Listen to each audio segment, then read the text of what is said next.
ಬೆಂಗಳೂರಿನ ಯಲಹಂಕ ಕ್ಷೇತ್ರದ ಚಿಕ್ಕಬೆಟ್ಟಹಳ್ಳಿ ವ್ಯಾಪ್ತಿಯಲ್ಲಿ ವಿದ್ಯುತ್ ಶಾರ್ಟ್ ಸರ್ಕ್ಯೂಟ್ನಿಂದ ಮನೆಗೆ ಬೆಂಕಿ ತಗುಲಿ ಮನೆಯಲ್ಲಿ ಎಲ್ಲಾ ವಸ್ತುಗಳು ಸುಟ್ಟು ಕರಕಲಾಗಿ ಬೆಂಕಿಯಲ್ಲಿ ಬೆಂದು ಹೋಗಿದೆ. ಸದ್ಯಕ್ಕೆ ಯಾವುದೂ ಸಾವು ನೋವು ಸಂಭವಿಸಿಲ್ಲ. ಮನೆಯಲ್ಲಿ ಯಾರೂ ಇಲ್ಲದ ಸಮಯದಲ್ಲಿ ವಿದ್ಯುತ್ ಶಾರ್ಟ್ ಸರ್ಕ್ಯೂಟ್ ಆಗಿ ಕ್ಷಣ ಮಾತ್ರದಲ್ಲಿ ಬೆಂಕಿ ಹೊತ್ತುಕೊಂಡು ಸಂಪೂರ್ಣ ಮನೆಯ ವಸ್ತುಗಳು ಭಸ್ಮವಾಗಿದೆ. ಚಿಕ್ಕಬೆಟ್ಟಹಳ್ಳಿಯಲ್ಲಿ ವಾಸಿಸುತ್ತಿರುವ ಬೇಬಿ ಎಂಬುವರ ಮನೆಯಲ್ಲಿ ಈ ಘಟನೆ ನಡೆದಿದ್ದು, ಫೆಬ್ರವರಿ ತಿಂಗಳಲ್ಲಿ ಮಗಳ ಮದುವೆಗೆ ತಯಾರಿ ಮಾಡಿಕೊಂಡಿದ್ದು, ಕುಟುಂಬವು ಮದುವೆಯ ಎಲ್ಲಾ ವಸ್ತುಗಳನ್ನು ಕಳೆದುಕೊಂಡು ಬೀದಿ ಪಾಲಾಗಿದೆ. ಬಾಡಿಗೆ ಮನೆಯಲ್ಲಿ ವಾಸವಿದ್ದು ಕುಟುಂಬವು ಎಲ್ಲವನ್ನು ಕಳೆದುಕೊಂಡು ಈಗ ಅನಾಥವಾಗಿದೆ. ಈ ಬಗ್ಗೆ ಇಲ್ಲಿನ ಸ್ಥಳೀಯ ಶಾಸಕರೂ ಆದ ಎಸ್ಆರ್ ವಿಶ್ವನಾಥ್ ಅವರ ಗಮನಕ್ಕೆ ತಂದು ಇವರಿಗೆ ಸಹಾಯ ಮಾಡಲು ನ್ಯೂಸ್ 42 ಕನ್ನಡ ಚಾನೆಲ್ ವತಿಯಿಂದ ವಿನಂತಿಸಿಕೊಳ್ಳುತ್ತೇವೆ.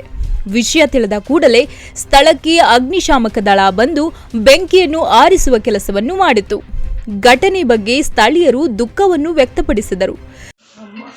ಅಮ್ಮ ಆಗಬೇಕಾ? ನಿಮ್ಮ ಮಗಳ ಹೆಸರೇನು? ದಿಲೀಪ. ಎಷ್ಟು ವರ್ಷದಿಂದ ಇದ್ದೀರಿ ಇಲ್ಲಿ? 6 ವರ್ಷದಿಂದ. ಯಾವ ರೀತಿ ಆಯ್ತು ಅಂತ ನಿಮ್ಗೆ ಗೊತ್ತಿಲ್ಲ. ನೀವು ಬರೋಷ್ಟೊತ್ತಿಗೆ ನಿಮ್ಗೆ ಯಾರಾದ್ರೂ ಕರೆ ಮಾಡಿದ್ರಾ? ಫೋನ್ ಮಾಡಿದ್ರಾ? ಇಲ್ಲಿ ಮನೆಯಲ್ಲಿ ಏನೇನು ಸಾಮಾನು ಇತ್ತಮ್ಮ? ಎಲ್ಲ ಇತ್ತು. ಟಿವಿ, ಫ್ರಿಡ್ಜ್ ಎಲ್ಲ ಹೊಸ ತೆಗೆದಿಟ್ಟಿದ್ವಿ. ಮದುವೆ ಮಾಡಬೇಕು ಫೆಬ್ರವರಿಯಲ್ಲಿ ಅಂದ್ಬಿಟ್ಟು. ಹಾಂ. ಲ್ಯಾಪ್ಟಾಪು ಮತ್ತೆ ಇದು ಪಾಲಿಶ್ ಮಾಡಕ್ಕೆ ಅಂದ್ಬಿಟ್ಟು ಇಲ್ಲಿ ಸೋಫಾ ಮೇಲೆ 6,000 ರೂಪಾಯಿ ಇಟ್ಟಿದ್ವಿ. ಇಲ್ಲಿ ಇತ್ತು. ಏನೇನೋ ಇತ್ತು, ನಮ್ಗೆ ಅರ್ಥ ಆಗ್ತಲ್ಲ ಈಗ.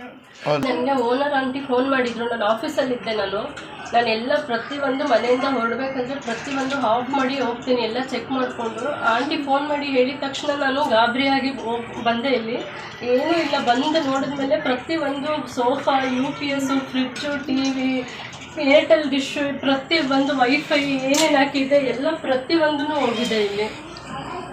ಹೌದಾ? ಎಷ್ಟು ಕಾಸ್ಟ್ ಹೋಗಿದೆ ಅಮ್ಮ? ಎಲ್ಲನೂ ಒಂದು 9 to 10 lakhsವರೆಗೂ ಇರ್ಬೋದು ಎಲ್ಲ. ಎಷ್ಟು ವರ್ಷದಿಂದ ಇದ್ರಿ ಇಲ್ಲಿ? 6 years ಇಂದ ಇದ್ದೀನಿ ನಾನು ಇಲ್ಲಿ. ಘಟನೆ ಯಾವ ಥರ ಆಯಿತು? ಘಟನೆ ಅಂದರೆ ಅವ್ರ ಅಮ್ಮ ಫೋನ್ ಮಾಡಿದ್ರು. ನಾನು ಬಂದು ನೋಡಿದ್ರೆ ಹೊಗೆ ಫುಲ್ ಬರ್ತಾಯಿತ್ತು, ಬೆಂಕಿ ಹಚ್ಕೊಂಡಿತ್ತು.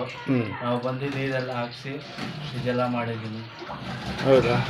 ಸುದ್ದಿ ಹಾಗೂ ಜಾಹೀರಾತುಗಳಿಗಾಗಿ ಸಂಪರ್ಕಿಸಿ ನ್ಯೂಸ್ 42 ಕನ್ನಡ 7824447989 9916333299.